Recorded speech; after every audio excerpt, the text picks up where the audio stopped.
Salam dostlar, hər vaxtınız xeyir. Bu gün sizinlə Playwright-ın ikinci dərsindəyik. Dərs 2-də sizə Foro, Trio dünən yazdıqlarımızı izah eləyəcəyik. Bu ilk dördlük və axırdakı 3 sətr kodu. Bundan əlavə bunları daha rahat istifadə etməyin yolunu, snippetsdə onları daha rahat yerləşdirməyi öyrədəcəm. Məsələn, mən burada Foro yazan kimi görürsüz çıxır, bu 4 sətri əvəz eləyir belə deyək. Onları öyrədəcəm. Bundan başqa istifadəsini və description hissəsində paylaşılması. Description hissəsində YouTube videosunda paylaşacağam bu kodları. Oradan götürüb kopyalaya bilərsiniz. Tək-tək əllə yazmağa ehtiyac yoxdur. İndi keçək deməli. Bir-bir izah eləyim. Birinci siz burada həmişə standart sintaksisdir. Əvvəlcə import edirik. Test, expect, Chromium. Bunlar bizə lazım olan modullardır. Bundan əlavə özümüz yaratdıqlarımız olacaq və ya bundan başqaları da ola bilər ki, onları buradan import yazaraq fiqurlu mötəz arasında adını yazırıq və hardan gəlirsə yerini qeyd edirik. Bundan sonra sintaksisdə bunlar artıq bizə lazım deyil, bunları silək. Test sözü yazılır. Testdən sonra mötərizə və dırnaq işarəsi arasında testin adı yazılır. Testə istədiyimiz formada ad verə bilərik. Məsələn, test, test 1, test 2. Amma yaxşı olar ki, ya məsələn nömrəli verəsən, məsələn, task 1, task 2, task 3 falan. Ya da ki, işə uyğun. Məsələn, tutaq ki, sadəcə login yoxlayırsınızsa, ona login, test login ya eləcə login yazsanız daha yaxşı olar. Asynchron function belə yazırıq. Əgər biz bunları istifadə eləməsəydik, page istifadə edərdik, page yazardıq. Məsələn, göstərim bir nümunə, test yazdım. Dırnaq işarəsi arasında task 2 olsun. Task 2. Asynchron. Deməli, mötərizə, fiqurlu mötərizə, page.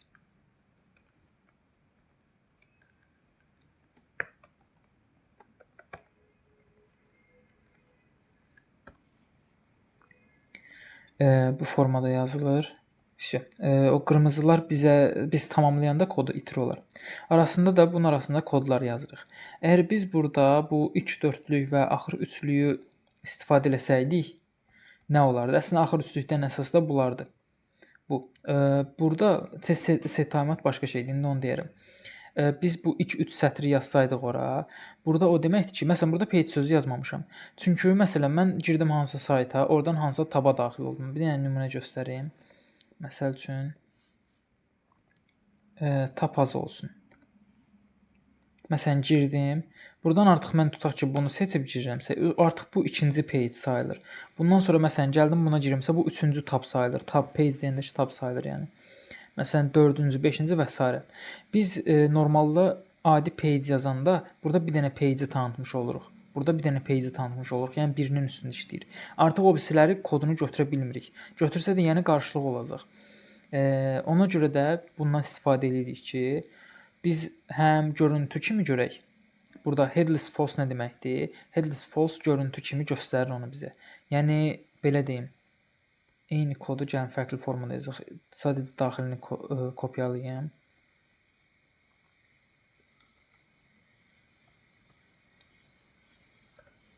Deməli, birində o kodlar yoxdur, birində isə amma gördüyünüz kimi var bu kodlar. İndi yoxlayaq görək nədir? Yoxlamaq üçün test UI komandası yadınızdadırsa, npx playwright test UI.